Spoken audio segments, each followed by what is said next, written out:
playing with two center fielders.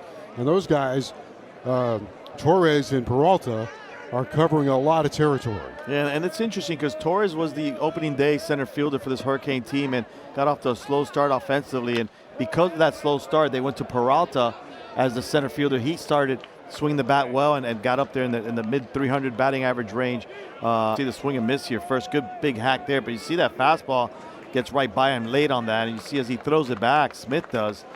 Not sure if he hits, looks like he hits the helmet right there. The helmet.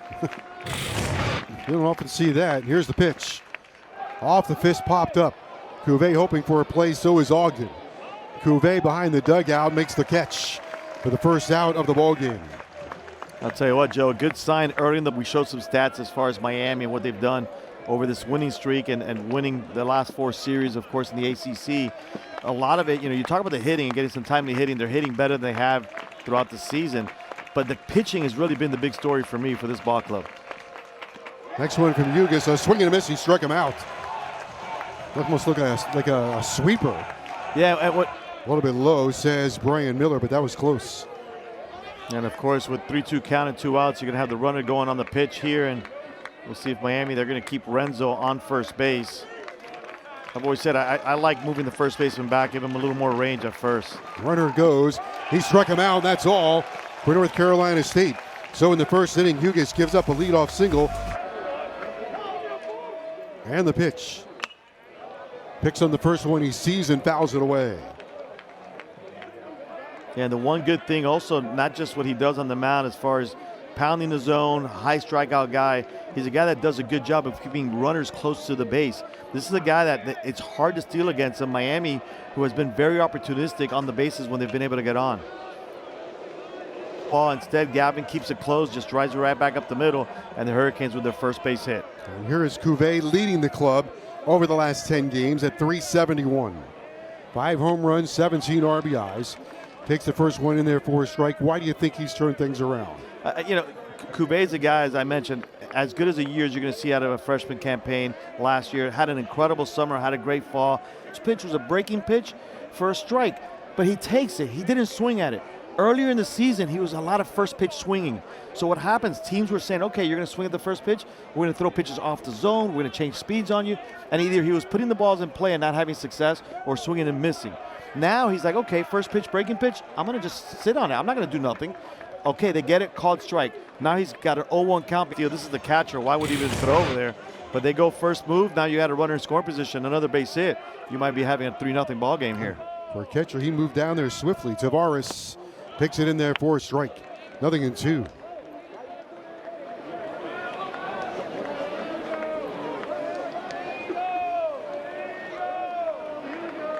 Was just second to none. He did a great job. You're seeing the Hurricanes now gel together. But I want to go back, Joe, to a couple of comments you and I have made earlier in the season.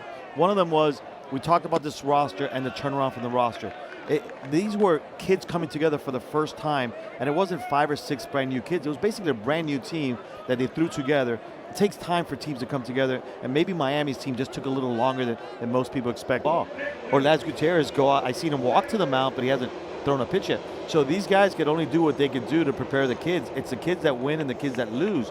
Now what they do, and I was with you earlier today, and that the JD I saw today was the same JD I saw when they were losing games and not playing well. His consistency and his demeanor does not change. So, and sometimes you need that. Sometimes it's good to get upset and throw some things around, but sometimes. A #1 seed, they are squarely in the field. Miami checking in right now as a #3 seed as the projections are starting to come out. As on Kentucky Derby weekend, we head down the home stretch. Peralta trying to bunt his way on. Bunts it over the head of the pitcher who makes a nice over-the-shoulder grab. And you're right. When you talk about the coaching staff over there at Avant, starts with him. Done a great job. He took over for Ray Tanner, who was one of the coaches that were interviewed here from Miami before Coach Morris got the job. And he's done an incredible job since he's taken over and provided a ton of consistency to a program that's had some really, really good years, but maybe not as consistent as you would expect out of NC State. Top of the order for NC State, 2-0 Miami. Rather, I take that back, 8-9-1. And then, Joe, I want to go back to that graphic that we showed to start the top half here, the third. And teams that start like that and come back. Lanfear toward the gap in left center field, and that's up against the wall on one hop. And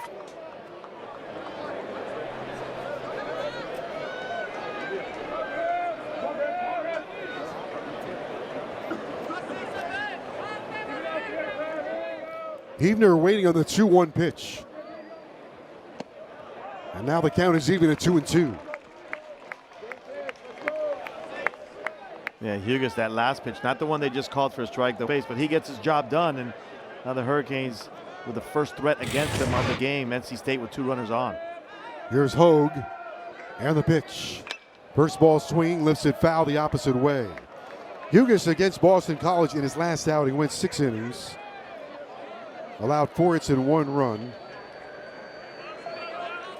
Struck out 2 with 82 pitches. Want to make sure that the run doesn't come across.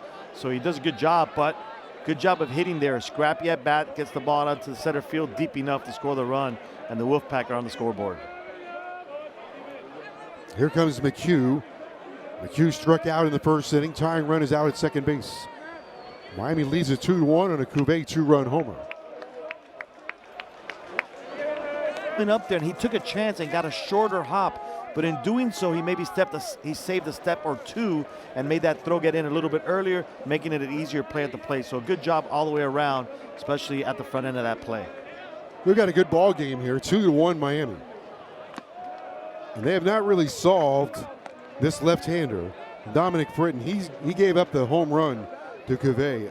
Other than that, he's dominated Miami. Athlete. I mean, a lot of times it's not just about throwing the ball and location. They want to see a good athlete on the mound. And this kid looks like the total package. 6'1", 190 pounds. 3 balls and a strike on Galvin.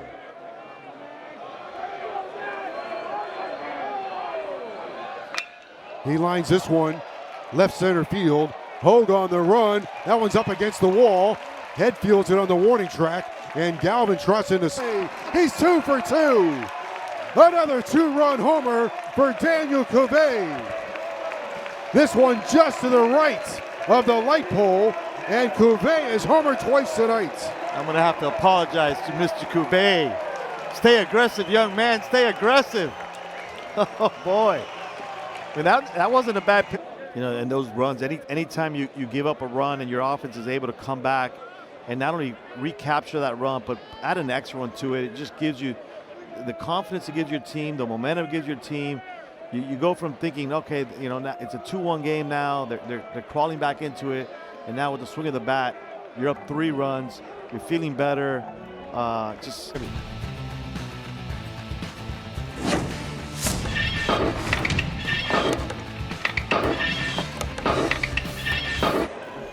Here's the last pitch of the bottom of the 3rd inning on a 3-2 pitch. I think at home you can make your own determination. Meanwhile, here's Daniel Cuvée in his last 3 series. Pulls this one foul along the first base side.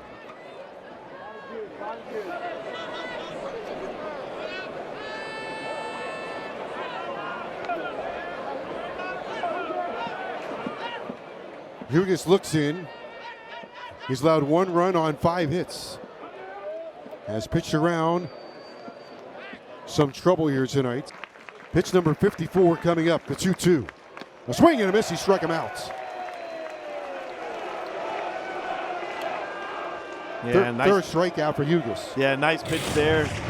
Evens the count, good fastball, climbs the ladder there, and we've seen some explosion out of that fastball. This is a couple times this game where we've seen the NC State team struggling with that high fastball, swinging right through, and a great job of base running there. Is no hesitation, gets himself into second base. Nixon, first ball swinging, fouls it away. And Joe, that error in center field is big because now a ground ball you could get out of this inning without giving up a run. Instead, runners at second and third, you need either a ball hit right at the pitcher or a strikeout or maybe at the third baseman to preserve that run from scoring at third base.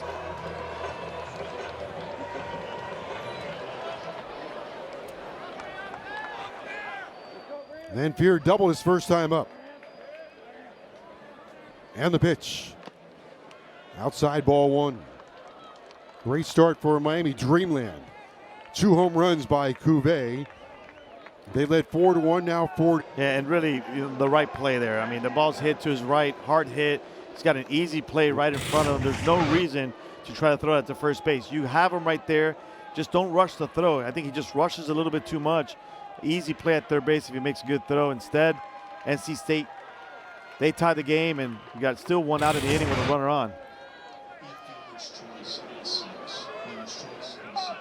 Fielder's choice. Ogden.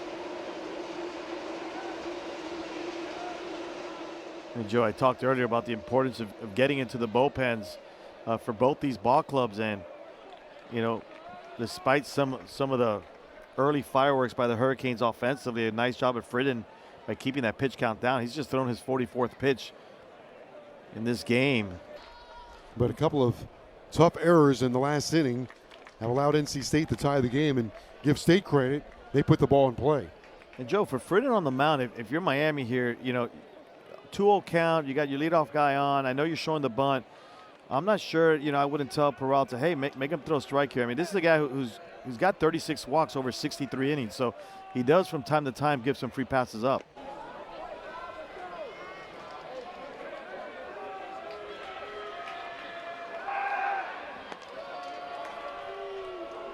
Now, we talked about Fritton on the mound does a good job of keeping runners close, and they saw him running on that last pitch, so they're saying, okay, let's see if we can maybe pick him off.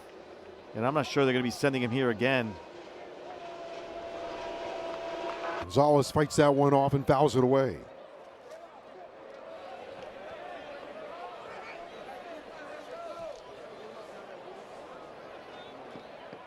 Fritton 3 1/3 innings so far, 6 hits, 4 runs, 5 strikeouts, no walks.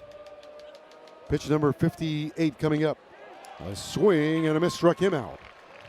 And Gonzalez becomes. Reward them with some good baseball. Also a big weekend here for the baseball program, in that University of Miami is celebrating the 40th anniversary of the 1985 National Championship team, happiest team in America. They are here tonight. They'll be honored tomorrow. Ty Head digs in. 1 ball, no strikes. On the pitch out now, the 5th inning. He said after the top of the 5th, he said halfway. And now Sonny Hurst saying goodbye. Here's Joe Zagacki with the play-by-play, and he walked away. That's just like throwing you right into the deep end of the pool. Good luck, buddy, right? I haven't shut up since then. You've done a great job, Hurricane fans, generation to generation. Best at their level when the season ended. I mean, it's very few players get a chance to say that. Patricio flies out the center. Hugas gives up a leadoff walk, retires the next 3. Halfway home, and we're tied at 4.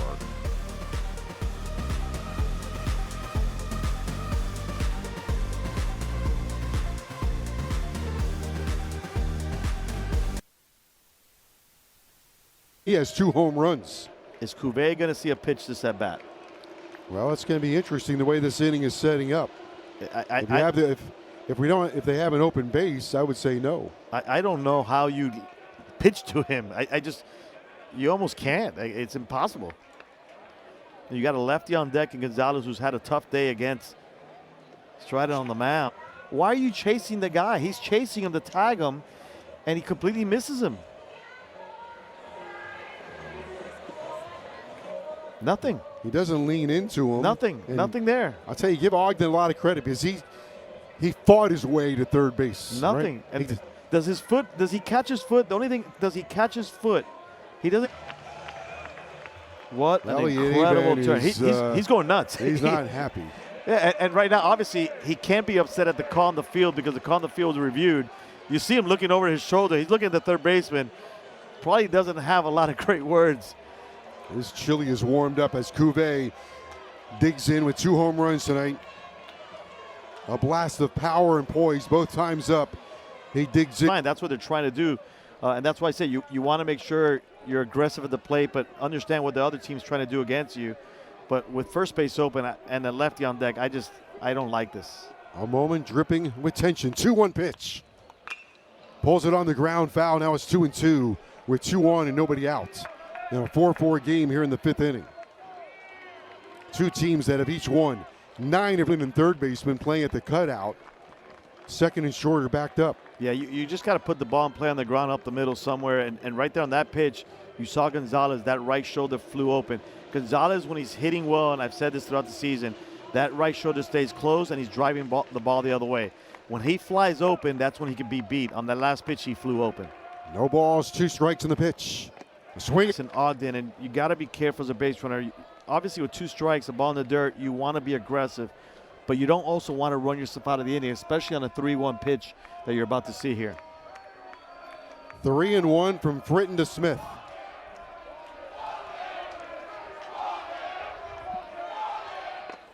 Three and two now. Pitches this at bat to Tavares, all 3 of them breaking pitches. One more out to get for Fritton in the 5th with the bases loaded. Here comes Ogden from the plate. He's going to score. He's so home plate. Throw the third is going to be in time out at third base, but Ogden steals home. Miami steals a run. Are you kidding me? Hurricanes steal a run. North Carolina State has the leadoff man on. Yeah, and for Miami, you almost got to look up at the scoreboard and say, wait a minute, NC State has 8 runs. Every single one of their leadoff hitters in every single inning they've played today has gotten on, and you're up by 1 run. You got to feel pretty good if you're Miami right now, because things could be a little different in the scoreboard, just the way this offense has been playing. So Sosa doubles, pitcher for the University of Miami. The right-hander summoned out of the bullpen and comes into this game in a sticky situation. Tying run is at second base. Earned run average of 6.30, his 16th appearance of the season. 24 strikeouts against 8 walks. Yeah, and for Giroux, you see that ERA a little inflated. The light, 5.5 in the books, 5-4 Miami.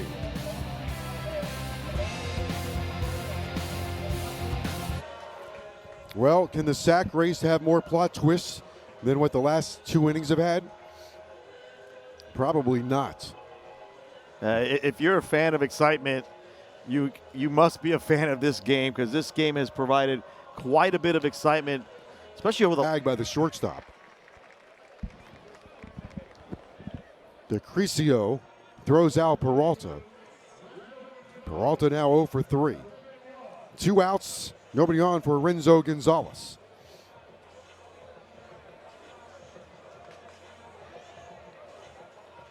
Gonzalez up for the 3rd time tonight. For Miami, they've done a great job to get themselves back in to contention. Right now, I think they're in if the season ended today.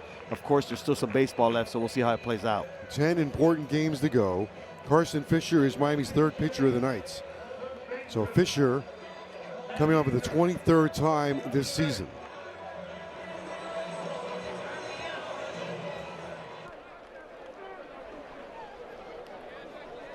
Somewhere up in the heavens, Coach Frazier's looking down saying, I like what I see. 2 balls and a strike. That's in there for strike 2. Ogden, I mentioned, a skilled magician. He just saved his best and most stunning trick. Walked 1. He's given up 6 runs with the runner at first, his responsibility.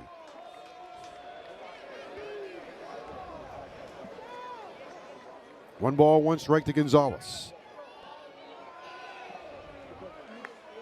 Dorian up there for the 4th time. 2 strikeouts and a ground out.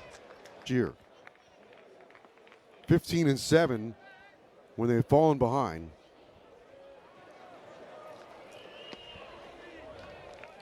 Meanwhile, Miami, when leading after 7 innings this year, 20 wins and 1 loss. DeCrisio digs in. You know, it's interesting. There is a case for interference there, as there's no doubt the hitter is over the plate. And we've seen that call, and that call's pretty easy.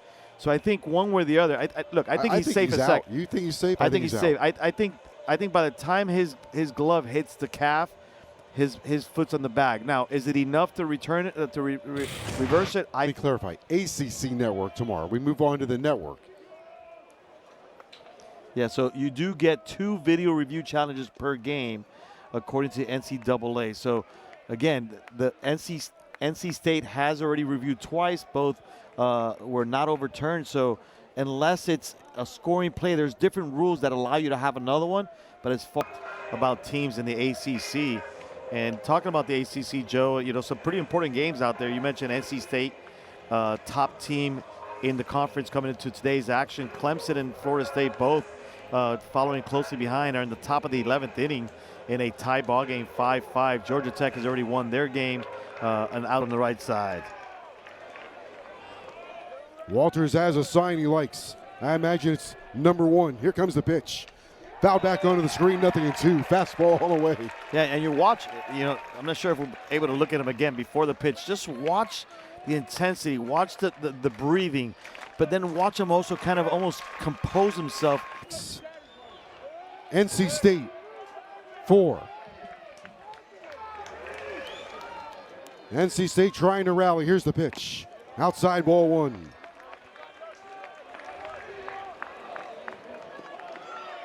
Man, this has been a pulse-pounding thriller. This is as good as a game as